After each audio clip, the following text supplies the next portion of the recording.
The morning sun cast long shadows across the Veterans Administration parking lot as Robert Martinez pulled his worn Honda Civic into a space near the back.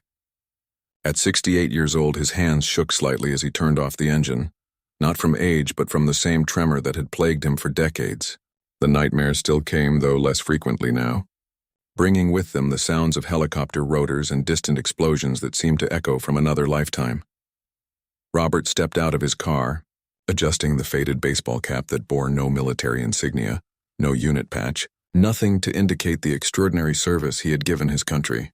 His jeans were clean but threadbare, his shirt a simple blue button-down from a discount store.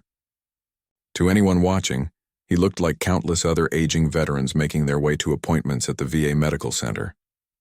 Inside the building, Robert took his place in line behind a dozen other veterans. Some wore military-branded clothing, their caps and jackets proudly displaying their branch of service, unit patches, and campaign ribbons. Others, like Robert, wore civilian clothes that gave no hint of their military past.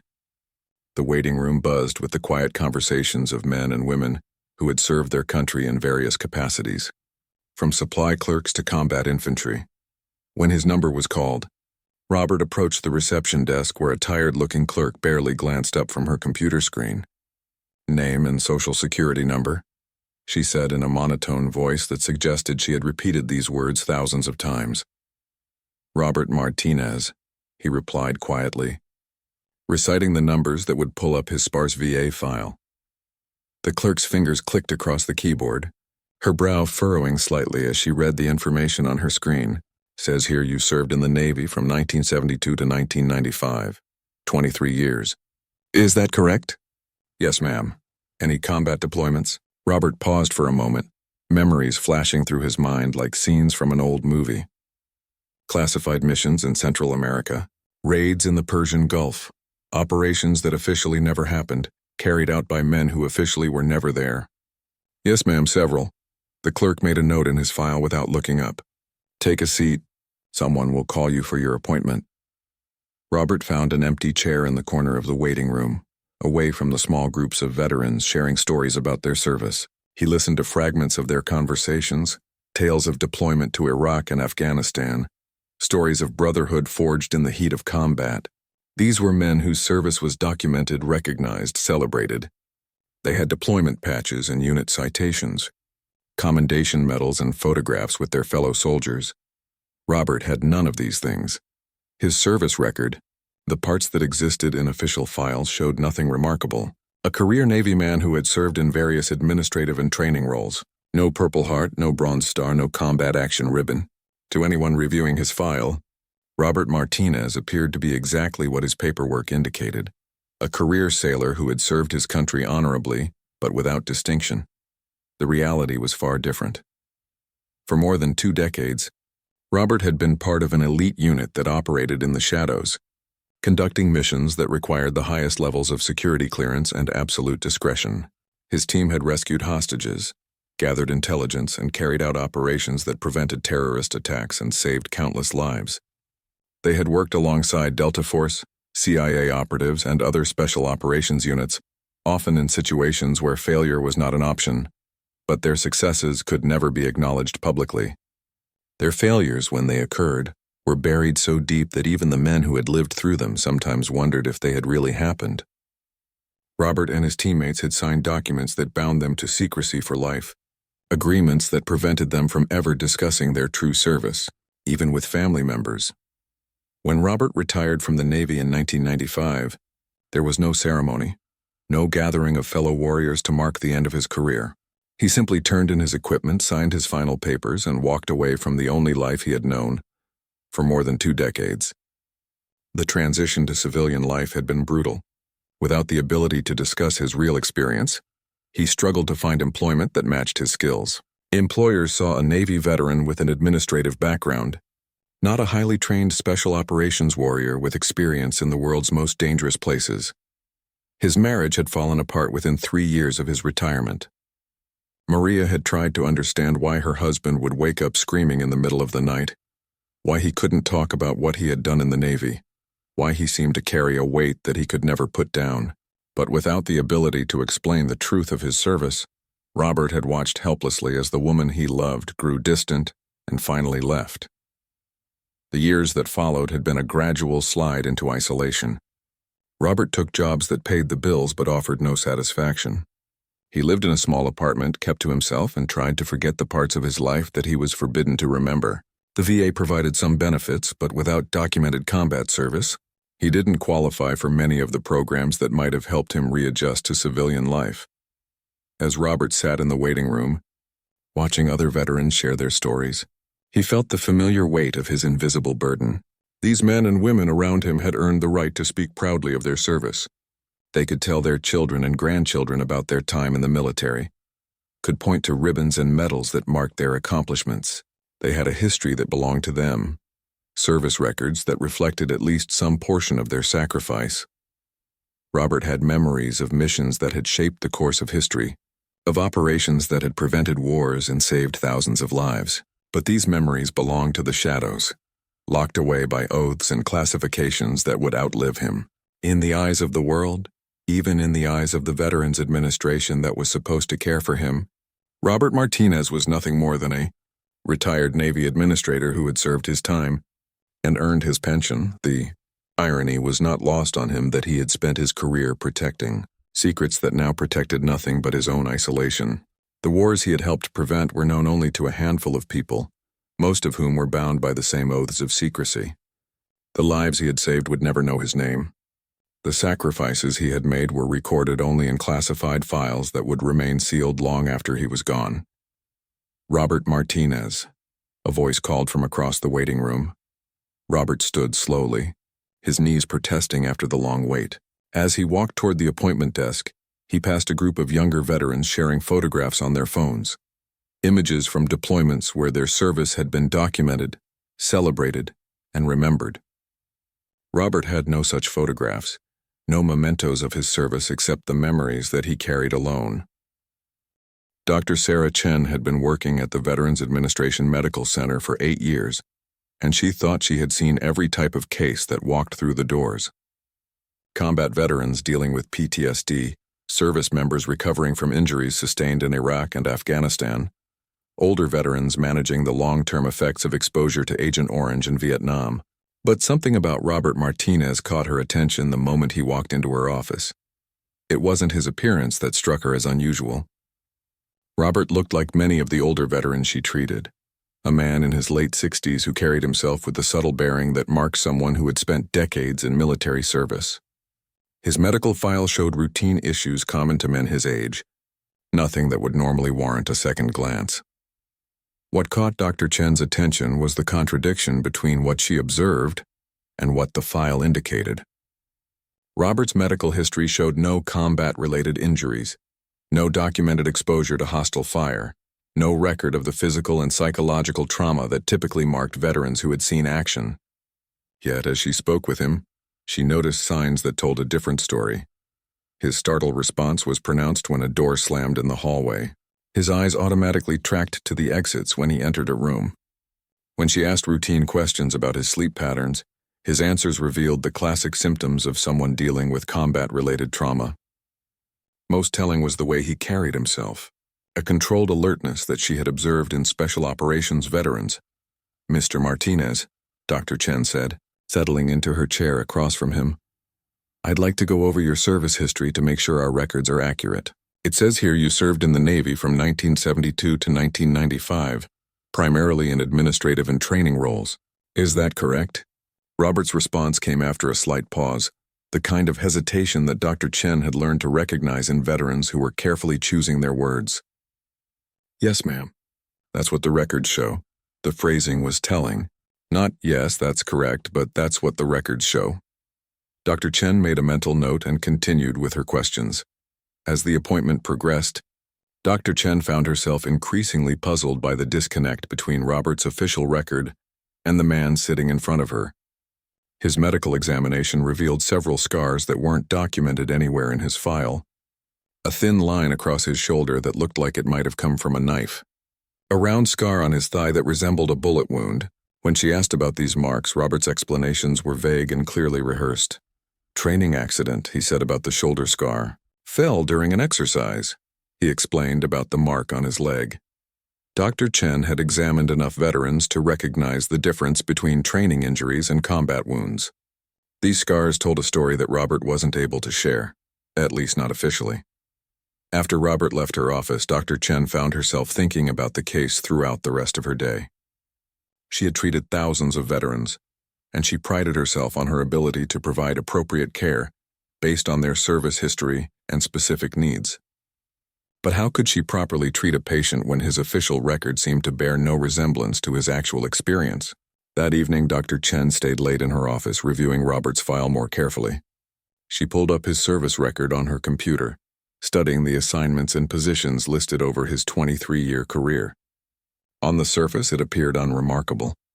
Various administrative posts, some training assignments, a few overseas deployments to bases in the Pacific. But as she looked more closely, she began to notice patterns that raised questions. The timing of his assignments didn't always align with documented operations at the bases where he was supposedly stationed. There were gaps in his record, periods of several months where his location was listed simply as temporary duty, with no further details. His performance evaluations were consistently excellent, but they were written in language that seemed carefully neutral, avoiding specific descriptions of his duties or accomplishments. Dr. Chen had a friend who worked in military records, a former Army officer who now helped veterans navigate the bureaucracy of the VA system. She called him the next morning, asking if he could help her understand some of the unusual aspects of Robert's service record. "Can you send me what you're looking at?" her friend asked. "Without any personal information, of course. Just the general structure of his assignments." After reviewing the redacted information, her friend called back with an observation that confirmed Dr. Chen's suspicions. "Sarah, this record has been sanitized. I've seen this before with guys who worked in special operations, intelligence, or other classified areas. The official record is designed to be completely unremarkable, to give no indication of what the person actually did. So you think he was involved in classified operations? I think it's very likely. The pattern is too consistent to be coincidental. Multiple assignments with vague descriptions, excellent evaluations with no specific details, deployment records that don't quite match up with normal operations. This guy probably did something significant that he can't talk about." Dr. Chen hung up the phone with a new understanding of Robert's situation. She was looking at a veteran who had likely served his country in ways that required him to sacrifice not only his physical and mental health, but also his ability to receive proper recognition or treatment for that sacrifice. The realization presented her with both a challenge and an opportunity. The challenge was providing appropriate care for trauma and experiences that couldn't be officially documented or discussed. The opportunity was to find ways to help Robert that didn't require him to violate his oath of secrecy. Over the following weeks, Dr. Chen began researching treatment approaches for veterans whose service couldn't be fully disclosed. She reached out to colleagues who had experience working with special operations personnel, learning about therapy techniques that could address combat trauma without requiring detailed disclosure of specific events. She also began to understand the unique burden carried by veterans like Robert. Unlike other combat veterans who could find healing through sharing their experiences with fellow veterans, family members, or therapists, Robert was trapped in isolation by the very oaths that had defined his service. He couldn't process his trauma through the normal channels because doing so would require him to break the promises he had made to his country. During their next appointment, Dr. Chen approached Robert differently. Instead of focusing on his official record, she asked open-ended questions about his adjustment to civilian life, his sleep patterns, and his general emotional well-being. She didn't press for details about his service, but she made it clear that she understood he might be dealing with experiences that he couldn't discuss. "Mr. Martinez," she said near the end of their session, "I want you to know that whatever you experienced during your service, you deserve care and support. Sometimes the most important service to our country requires sacrifices that can't be recognized publicly. That doesn't make those sacrifices any less significant." For the first time since she had started treating him, Robert looked directly at her, and she saw in his eyes a glimmer of recognition. He didn't say anything, couldn't say anything, but she could see that her words had reached him. "I'd like to see you regularly," Dr. Chen continued. "We can work on some strategies for managing stress and improving your quality of life." We don't need to discuss specific events. We just need to focus on helping you live with whatever experiences you're carrying. Robert nodded slowly. Thank you, Doctor. That would be helpful. As he left her office that day, Dr. Chen felt that she had made a breakthrough, not just with Robert, but in her own understanding of how to serve veterans whose service had required them to remain invisible. She was beginning to see that recognition, and healing could come in forms that didn't require public acknowledgement or official documentation. What she didn't yet realize was that Robert's story was about to intersect with someone who would finally provide the recognition that had been denied to him for so many years. Commander James Bull Brennan had spent 32 years in naval special warfare, rising through the ranks from a young SEAL enlisted man to one of the most respected officers in the community. At 55, he was preparing for retirement, his final assignment serving as the commanding officer of Naval Special Warfare Group 1. His office walls were covered with photographs from deployments around the world, unit patches from elite military organizations, and commendations that told the story of a career spent in the most dangerous corners of the globe. But among all the official recognition and documented achievements, Bull carried memories of operations that would never appear on any wall, classified missions that had shaped his understanding of what it meant to serve in the shadows, working alongside men whose names he could never speak and whose contributions would never be publicly acknowledged. It was during his final weeks of active duty that Bull received an unusual phone call from Dr. Sarah Chen at the San Diego VA Medical Center. As a senior SEAL officer preparing for retirement, Bull had been volunteering his time to speak with veterans who were struggling with their transition to civilian life. Dr. Chen had heard about his work and wanted to discuss a particular case. Commander Brennan, Dr. Chen said after they had exchanged pleasantries, I have a patient who I believe served in special operations, but his official record shows nothing of the sort. He's dealing with classic combat trauma, but he can't discuss his service, which makes treatment challenging. I was hoping you might be willing to meet with him, not to discuss classified matters, but perhaps to provide some perspective from someone who understands what it's like to carry that kind of burden. Bull had encountered this situation before. The special operations community was small, and over the years he had met numerous veterans whose official records bore no resemblance to their actual service. What can you tell me about him? His name is Robert Martinez, Navy veteran, served from 1972 to 1995. His record shows administrative and training assignments, but everything about him suggests special operations experience. He's isolated, dealing with trauma he can't discuss, and I think he could benefit from talking to someone who understands. The name Robert Martinez didn't immediately ring a bell for Bull, but the time frame caught his attention. The period from 1972 to 1995 covered some of the most significant special operations developments in Navy history, including the formation of SEAL Team 6 and numerous classified operations during the Cold War and early post-Cold War period. I'd be happy to meet with him, Bull said. But I should mention that I can't discuss classified operations either.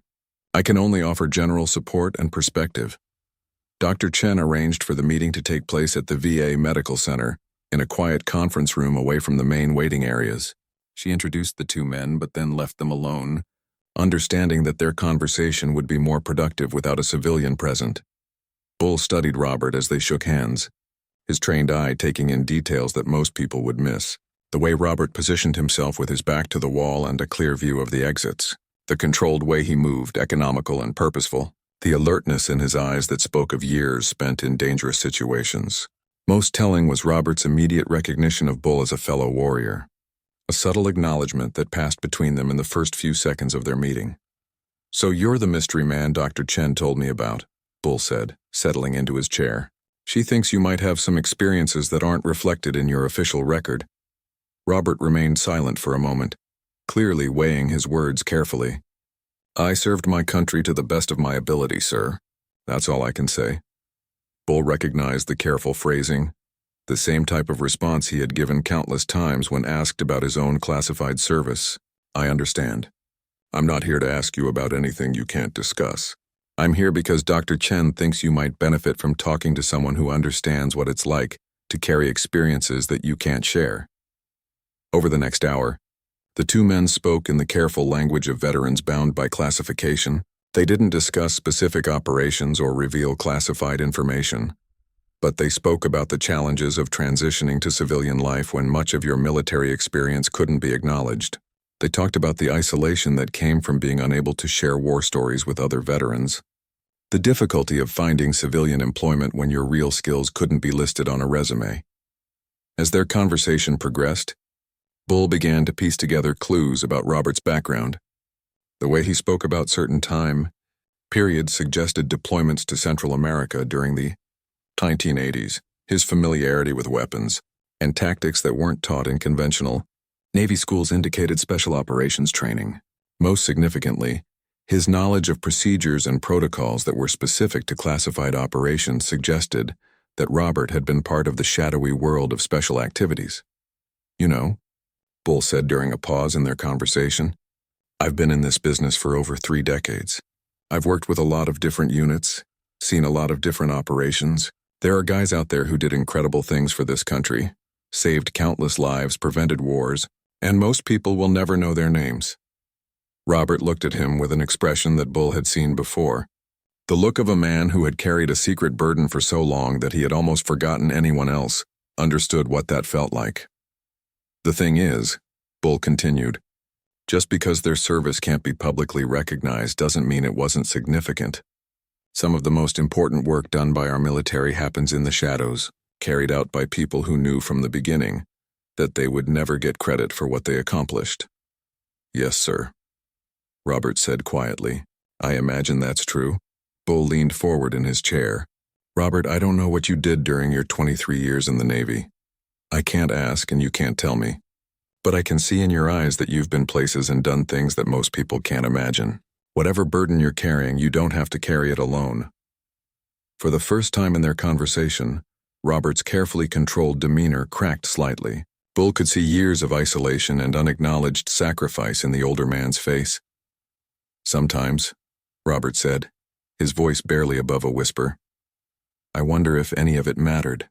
If the things we did, the prices we paid, if they made any difference at all." Bull understood the question that Robert was really asking. After years of classified service, of sacrificing personal relationships and normal life for missions that couldn't be discussed, many special operations veterans struggled with the meaning of their sacrifice. Without public recognition or documented achievements, it was easy to question whether their service had value. "Let me tell you something," Bull said, his voice carrying the authority of 3 decades in special operations. "Every operation matters. Every mission completed, every threat neutralized, every life saved. The fact that it can't be talked about doesn't make it less real or less important. If anything, it makes it more significant because you did it knowing you would never get credit." As their meeting came to an end, Bull made a decision that would change both of their lives. He had been looking for a way to give back to the special operations community as he prepared for retirement, and he realized that Robert represented something important, the forgotten warriors whose service had been essential but invisible. "Robert," Bull said as they prepared to leave, "I'd like to stay in touch, not to discuss anything classified, but because I think we understand each other. And I think there might be ways that we can help other veterans who are in similar situations." Robert nodded, and for the first time since Dr. Chen had started treating him, he seemed to have found something he had been missing for years. Recognition from someone who truly understood the nature of his sacrifice. What neither man realized at that moment was that their meeting was the beginning of something that would eventually lead to a moment of recognition that Robert had never expected to receive. In the weeks following his meeting with Robert Martinez, Commander Bull Brennan found himself thinking more and more about the invisible veterans who had served in classified operations. As he prepared for his retirement ceremony, surrounded by fellow SEALs who would celebrate his documented achievements, Bull couldn't stop thinking about men like Robert who had no such community to acknowledge their service. Bull began reaching out through his network of contacts, speaking carefully with other senior special operations officers about the issue of veterans whose service couldn't be recognized. What he discovered was that Robert's situation was far from unique. Across all branches of the military, there were hundreds, perhaps thousands of veterans whose official records bore no resemblance to their actual service. These were the men and women who had carried out the missions that never appeared in newspapers, who had prevented terrorist attacks that the public never knew were planned, who had gathered intelligence that shaped foreign policy decisions made in the highest levels of government. They had served in units that didn't officially exist, conducted operations that were denied even when they were successful, and sacrificed their personal lives for missions that they could never discuss with anyone. Bull's inquiry led him to Colonel Patricia Williams, a recently retired Army intelligence officer who had spent her career managing classified operations. Like Bull, Patricia was troubled by the number of veterans who were struggling in isolation, unable to access appropriate mental health care or veteran services because their real service couldn't be documented. "We have a moral obligation to these people," Patricia told Bull during a secure phone conversation. "They gave everything for their country, including their right to be recognized for that service. The least we can do is find ways to support them."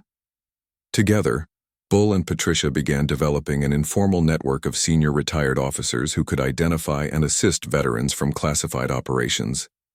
They reached out to former CIA officers, retired Delta Force commanders, and other special operations leaders who had encountered similar cases. The goal wasn't to violate security protocols or discuss classified information, but to create a support system for veterans whose service had required them to remain invisible. The network operated carefully, using the same operational security principles that had governed their military careers. They communicated through secure channels, met in private settings, and never discussed specific operations or classified details. Instead, they focused on identifying veterans who showed signs of having served in special operations and connecting them with appropriate resources and support. Bull became the point man for Navy veterans, using his extensive contacts within the SEAL community to identify men whose service records didn't match their apparent experience. He developed relationships with VA doctors like Sarah Chen, helping them understand how to recognize and treat veterans from classified operations without requiring disclosure of specific missions. One of Bull's first actions was to return to Robert Martinez with a proposal. During their second meeting, Bull explained that he was part of a growing network of retired officers who were working to support veterans from classified operations. "Robert," Bull said, "I want you to know that you're not alone. There are others out there who served the way you served, who carry the same burdens you carry. We can't change the classification of your service, but we can create a community where you don't have to carry that burden in isolation." Robert was initially skeptical. After decades of secrecy, the idea of connecting with other veterans seemed both appealing and dangerous. "How do I know this won't compromise security? How do I know it's safe?" Bull understood the concern. "We're not asking anyone to violate their oaths or discuss classified information. We're simply recognizing that people who served in similar circumstances understand each other in ways that other people can't. You don't have to talk about what you did, but you can talk about what it's like to live with experiences you can't share." Over the following months, Bull carefully introduced Robert to other veterans from the network. There was Marcus, a former Army Special Forces operator who had spent years in Central America during the same period as Robert. Like Robert, Marcus's official record showed nothing of his actual service, and he had struggled with isolation and unacknowledged trauma for decades. There was Linda, a former Air Force intelligence officer who had coordinated classified operations around the world. Her service record indicated routine intelligence analysis, but she had actually been instrumental in preventing several terrorist attacks that would have killed thousands of people. She understood the burden of carrying secrets that could never be shared. These veterans began meeting informally, gathering in small groups at private homes or quiet restaurants. They didn't discuss specific operations, but they talked about the challenges of living with classified experiences. They shared strategies for managing trauma without being able to discuss its source. They supported each other through the unique difficulties of being unrecognized warriors. For Robert, these meetings were transformative. For the first time in decades, he was part of a community that understood his experience without requiring him to violate his oath of secrecy. He could speak about the difficulty of maintaining relationships when you couldn't share significant parts of your life. He could discuss the challenge of finding meaning in service that couldn't be acknowledged. He could process his experiences with people who had walked similar paths. Bull watched this transformation with satisfaction, but he also began to realize that individual support, while important, wasn't enough. These veterans needed more than informal community. They needed formal recognition of their service, even if that recognition couldn't be public. Bull began researching precedents for acknowledging classified service. He discovered that there were mechanisms within the military and intelligence communities for providing limited recognition to personnel whose service couldn't be publicly disclosed. Unit citations that were classified, medals that were awarded but not worn publicly, and ceremonies that honored contributions without revealing details. Most significantly, Bull learned about a program within naval special warfare that allowed senior officers to provide confidential recognition for classified service. The program was designed for exactly the situation that Robert and others faced: veterans whose contributions were significant but couldn't be publicly acknowledged. Bull realized that he had an opportunity to do something unprecedented. As a retiring SEAL commander with access to classified information and the authority to review historical operations, he could potentially provide formal recognition for veterans whose service had been overlooked. The process would be complex and would require careful coordination with multiple agencies to ensure that security wasn't compromised. But Bull believed that it was possible to create a mechanism for acknowledging the service of forgotten warriors like Robert Martinez. Bull began working with Patricia Williams and other members of their network to develop a proposal for a classified recognition program. The idea was to create a process where senior officers could review the service of veterans from classified operations and provide appropriate recognition without violating security protocols. The proposal required approval from the highest levels of the Department of Defense and the intelligence community, but Bull and his colleagues were determined to make it happen. They understood that veterans like Robert had sacrificed not only their physical and mental health for their country, but also their right to be recognized for that sacrifice. It was time to find a way to honor that service, even if that honor had to remain classified. As Bull prepared for his retirement ceremony, he knew that his most important work might lie ahead of him. The ceremony would mark the end of his active duty career, but it would also mark the beginning of his mission to ensure that no veteran who had served in the shadows would be forgotten by the community they had protected. The morning of Commander Bull Brennan's retirement ceremony dawned clear and crisp at Naval Amphibious Base Coronado.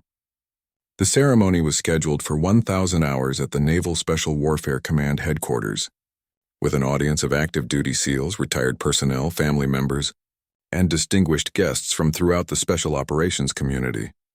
Bull stood in his dress blue uniform, adjusting his ribbons one final time before the ceremony. His chest displayed the decorations accumulated over 32 years of service: the Navy Cross, Silver Star, Bronze Star with V device, Purple Heart, and numerous campaign and service ribbons that told the story of a career spent in the world's most dangerous places. But like many special operations veterans, Bull knew that his most significant achievements weren't reflected in his visible awards. As guests gathered in the ceremony area, Bull scanned the crowd with the automatic awareness that had become second nature after decades in special warfare. He saw familiar faces from throughout his career, teammates from his early days as an enlisted SEAL, officers he had served with in various commands, and younger operators who represented the future of naval special warfare. But Bull's attention was drawn to a section of chairs near the back where several men and women sat who looked distinctly out of place at a military ceremony. They were older, dressed in civilian clothes, and carried themselves with the bearing of veterans but wore no military insignia or unit identification. Bull smiled slightly as he recognized members of the informal network he had been building. Forgotten warriors whose service couldn't be publicly acknowledged, but who deserved to be present for this moment. Among them sat Robert Martinez, wearing a simple navy blue suit and looking somewhat uncomfortable in the formal military setting. Robert had initially declined Bull's invitation to attend the ceremony, uncertain about being present at an event where his own service couldn't be recognized. But Bull had insisted, explaining that Robert's presence was important not just as a guest, but as a reminder of why the work of supporting classified veterans mattered. The ceremony began with the traditional military formalities. The base commanding officer spoke about Bull's distinguished career, highlighting his leadership during multiple combat deployments and his role in developing the next generation of SEAL operators. Fellow officers shared stories about Bull's courage under fire and his unwavering commitment to his teammates. As the formal presentations continued, Bull found his thoughts drifting to the classified operations that couldn't be mentioned in the ceremony. Missions in places that didn't officially exist, working alongside partners whose names could never be spoken publicly. He thought about the men who had died in those operations, whose sacrifice was known only to their teammates and the families who were told only that their loved ones had died serving their country. Most significantly, Bull thought about the proposal he and Patricia Williams had been developing for a classified recognition program. They had made progress in building support within the Department of Defense and the intelligence community, but the bureaucratic process was slow and complex. Bull knew that his retirement ceremony marked the end of his active duty influence, but he was determined to continue advocating for forgotten veterans as a civilian. The climax of the ceremony came when Bull was presented with the flag that had flown over the Naval Special Warfare Command headquarters.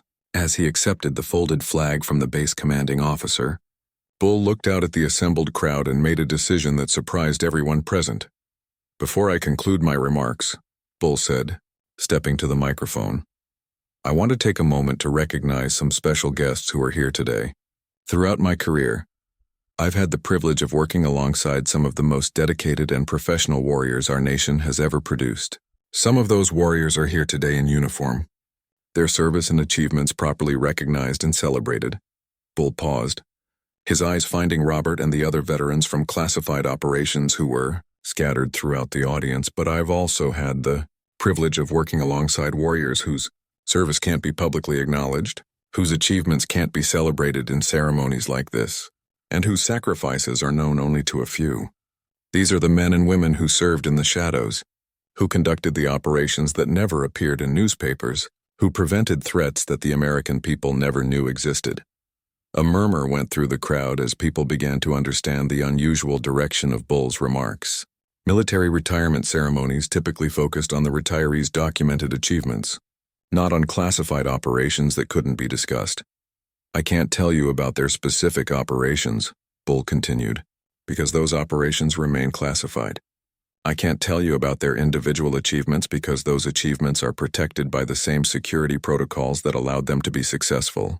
What I can tell you is that some of the most important work done by our military and intelligence communities has been carried out by people who knew from the beginning that they would never receive public recognition for their service." Bull's voice carried across the silent ceremony area as he spoke, directly to the veterans whose service had been invisible. "To those warriors who are here today, and to those who couldn't be here, I want you to know that your service mattered. The operations you conducted, the intelligence you gathered, the threats you neutralized, the lives you saved, all of it mattered. The fact that it can't be publicly acknowledged doesn't make it less significant. If anything, it makes your sacrifice greater, because you served knowing you would never receive the recognition you deserved." Bull looked directly at Robert Martinez as he continued speaking. "These warriors carry burdens that most people can't understand. They live with experiences they can't share, memories they can't process through normal channels, and achievements they can't celebrate with their families. They transition to civilian life without the support systems available to other veterans because their service can't be documented or discussed." The ceremony area was completely silent now, with even the most senior officers present, recognizing that they were witnessing something unprecedented. Bull was using his retirement ceremony to shine a light on an aspect of military service that was rarely acknowledged publicly. "As I retire from active duty," Bull said, "I'm making a commitment to continue serving these forgotten warriors. We have a moral obligation to support the men and women who sacrificed not only their physical and mental health for our country, but also their right to be recognized for that sacrifice. They served in the shadows so that the rest of us could serve in the light." Bull paused, reaching into his jacket pocket to retrieve a small object that caught the light as he held it up. It was a military challenge coin, specially designed with the trident symbol of Naval Special Warfare on one side and a simple inscription on the other. "For service in the shadows." "I've had these coins made," Bull announced, "to provide a small token of recognition for veterans whose service can't be officially acknowledged. It's not a medal.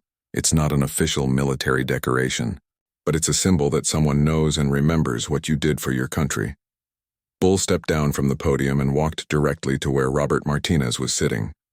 The entire ceremony audience watched in silence as the SEAL commander approached the older veteran who had served in operations that officially never happened. Robert stood as Bull approached, uncertain about what was happening, but recognizing the significance of the moment. Bull stopped in front of Robert and, in a gesture that surprised everyone present, came to attention and rendered a formal military salute to the man whose service record showed nothing but administrative assignments. "Robert Martinez," Bull said in a voice that carried across the silent ceremony area, "on behalf of Naval Special Warfare and the United States Navy, I want to thank you for your service to our country.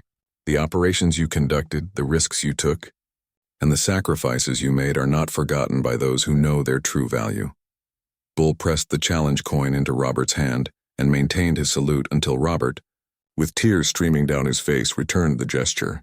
The simple exchange lasted only a few seconds, but it represented something that Robert had never expected to receive: formal recognition from someone with the authority and knowledge to understand the true nature of his service. As Bull returned to the podium, the audience remained silent, understanding that they had witnessed something extraordinary. The formal retirement ceremony concluded with the traditional elements, but everyone present knew that the real significance of the day had been Bull's unprecedented recognition of classified service. After the ceremony, as guests gathered for the reception, Robert found himself surrounded by other veterans from the network that Bull had been building. Men and women who had served in similar circumstances approached him, some sharing their own stories of invisible service, others simply offering the solidarity that comes from shared experience. Dr. Sarah Chen, who had attended the ceremony at Bull's invitation, watched the interactions with professional interest and personal satisfaction. She could see that Robert's demeanor had changed dramatically from the isolated, traumatized veteran she had first met. The formal recognition and community support had begun a healing process that individual therapy alone couldn't have accomplished. Bull spent the reception moving between groups of guests, but he kept returning to the veterans from classified operations. He presented challenge coins to several others, each presentation accompanied by a brief private conversation that acknowledged their service without violating security protocols. As the reception wound down, Bull found himself alone with Robert for a few minutes. The two men stood looking out at San Diego Bay, both thinking about the paths that had brought them to this moment. "You didn't have to do that," Robert said quietly, referring to the public salute and recognition. "Yes, I did," Bull replied. "It was 30 years overdue, but someone with the authority to understand your service needed to acknowledge it publicly. Not the classified details, but the fact that it happened and that it mattered." Robert looked down at the challenge coin in his hand, reading the inscription again. "For service in the shadows," he said softly. "I never thought anyone would remember." "That's the problem," Bull said. "Too many people like you think they're forgotten, but you're not. There are people who know, people who remember, and people who are working to make sure that your service isn't lost to history." As the sun set over Coronado, both men understood that Bull's retirement ceremony had marked not just the end of a military career, but the beginning of a new mission to ensure that no veteran who had served in the shadows would be forgotten by the community they had protected. 2 years after Bull Brennan's retirement ceremony, the informal network of support for classified veterans had grown into something far beyond what anyone had initially imagined. What had started as a small group of retired officers looking out for forgotten warriors had evolved into a comprehensive program that was beginning to change how the military and veteran communities approached the issue of unrecognized service. Robert Martinez sat in the same VA medical center where he had first met Dr. Sarah Chen, but this time he wasn't there as a patient struggling with isolation and unacknowledged trauma. He was there as a peer counselor, working with other veterans whose service couldn't be officially recognized. The transformation in his life had been remarkable, not just because of the recognition he had received, but because he had found purpose in helping others who faced similar challenges. The challenge coin that Bull had given him remained in his pocket every day, a tangible reminder that his service hadn't been forgotten. But more importantly, Robert had discovered that the healing came not from being recognized, but from being able to recognize others. Working with veterans who carried similar invisible burdens, had given him a way to process his own experiences. Without violating his oath of secrecy, Dr. Chen had incorporated Robert into her treatment program as a peer counselor specifically for veterans from classified operations. She had observed that traditional therapy approaches were often ineffective for these patients because they couldn't discuss the source of their trauma. But when they worked with someone like Robert, who understood their situation without requiring details, the healing process was dramatically accelerated. There's something powerful about being understood without having to explain. Dr. Chen had written in a research paper about treating veterans from classified operations. When a veteran knows that the person sitting across from them has walked a similar path, they can begin to process their experiences even without disclosing specific details. The research paper had caught the attention of the Department of Veterans Affairs leadership, leading to the development of new protocols for identifying and treating veterans whose service couldn't be documented. Dr. Chen had been invited to present her findings at medical conferences around the country, spreading awareness about the unique needs of classified veterans. Meanwhile, Bull Brennan had achieved something that many thought impossible: formal recognition for the Classified Veteran Support Program from the highest levels of government. Working with Patricia Williams and other members of their network, Bull had successfully advocated for the creation of an official program within the Department of Defense to support veterans whose service couldn't be publicly acknowledged. The program, known simply as the Shadow Warrior Initiative, operated under strict security protocols but provided real support for veterans from classified operations. It included specialized mental health treatment, career counseling that took into account unacknowledged skills and experience, and most importantly, a formal process for providing classified recognition of service. The process Bull had developed allowed senior officers with appropriate security clearances to review the service records of veterans from classified operations and provide formal, though confidential, recognition of their contributions. The recognition took various forms: classified unit citations, restricted access medals, and private ceremonies where veterans could finally receive acknowledgement from their peers and superiors. Robert had been among the first recipients of formal recognition through the Shadow Warrior Initiative. In a small private ceremony at Naval Special Warfare Command, he had finally received the medals that reflected his actual service: a Navy Cross for extraordinary heroism during a classified mission in Central America, a Silver Star for gallantry in action during a hostage rescue operation, and several other decorations that acknowledged his 23 years of service in the shadows. The medals couldn't be worn publicly and weren't recorded in his official service record, but they provided something that Robert had never expected to receive: formal acknowledgement from his country that his service had been significant and valued. More importantly, the ceremony had been attended by other veterans from his former unit, men whose names he hadn't been able to speak for decades but who remembered the missions they had conducted together. The reunion with his former teammates had been emotional for all involved. These were men who had shared the most dangerous and difficult experiences of their lives, but had been forced to carry those memories in isolation.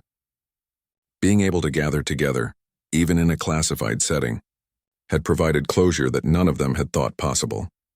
Bull's work had also led to changes in how the military handled classification of service records. New protocols were developed to ensure that veterans from future classified operations would have mechanisms for receiving appropriate recognition without compromising security. The goal was to prevent future generations of warriors from experiencing the isolation and abandonment that Robert's generation had endured. The impact of these changes extended beyond individual veterans to their families as well. Spouses and children who had lived for decades knowing that their loved one had served in ways they couldn't understand were finally able to receive some explanation, within security constraints, of why their family member had been affected by experiences they couldn't discuss. Robert's relationship with his ex-wife Maria had been one of the unexpected beneficiaries of the program. Through the Shadow Warrior Initiative, Maria had been able to meet with a counselor who specialized in helping families of classified veterans understand the impact of invisible service. While Robert still couldn't discuss the details of his missions, Maria finally understood that his nightmares and emotional distance had been the result of traumatic experiences, not personal failings. The understanding didn't repair their marriage, but it provided closure for both of them. Maria finally understood why the man she had married had seemed to carry an invisible burden that he could never share. Robert finally had someone who understood that his inability to discuss his service hadn't been a choice to exclude her, but an obligation to protect national security. As Robert sat in the VA Medical Center, preparing for his next session with a veteran who had recently been identified as having served in classified operations, he reflected on how much had changed. Since his first meeting with Dr. Chen, the isolation and abandonment he had felt for decades had been replaced by purpose and community. The veteran he was about to meet was a former Marine who had served in classified operations in Iraq and Afghanistan. Like Robert, his official record showed nothing of his actual service, and he was struggling with trauma that he couldn't discuss with traditional therapists. Robert knew that he could provide something that no traditional counselor could offer: the understanding that comes from shared experience. The hardest part, Robert had learned to tell the veterans he counseled, isn't carrying the memories of what you did. It's carrying them alone. Once you realize that there are others who understand, even if they can't know the details, the burden becomes manageable. Bull Brennan visited the VA Medical Center regularly, checking on the progress of the peer counseling program and continuing to identify veterans who might benefit from the Shadow Warrior initiative. His challenge coins had become a symbol within the classified veteran community, a tangible sign that their service was remembered and valued. During one of his visits, Bull found Robert in the parking lot after a particularly difficult counseling session. The veteran Robert had been working with was struggling with the transition from active duty, dealing with combat trauma that he couldn't discuss and feeling abandoned by a system that didn't recognize his actual service. "How do you do it?" Bull asked Robert. "How do you help them understand that it gets better when you're dealing with experiences that can't be shared?" Robert looked out across the parking lot, thinking about the question. "I tell them what you told me," he said finally, "that the fact that it can't be acknowledged doesn't make it less significant. And I tell them that they're not carrying it alone anymore. There are others who know, others who remember, and others who are working to make sure their service isn't forgotten." Bull nodded, understanding that Robert had found something that no medal or formal recognition could provide: the ability to transform his own invisible suffering into visible healing for others. As the sun set over San Diego, both men understood that they were part of something larger than themselves. They were ensuring that future generations of warriors who served in the shadows would never have to carry their burdens alone, and that no one who had sacrificed for their country would be forgotten by the community they had protected. The challenge coin in Robert's pocket bore a simple inscription: "For service in the shadows." But the real legacy was the understanding that service in the shadows didn't mean service in isolation, and that recognition could come in forms that honored both sacrifice and security. In the end, the most powerful recognition had come not from medals or ceremonies, but from the simple act of one warrior acknowledging another: "Your service mattered, and you are not forgotten."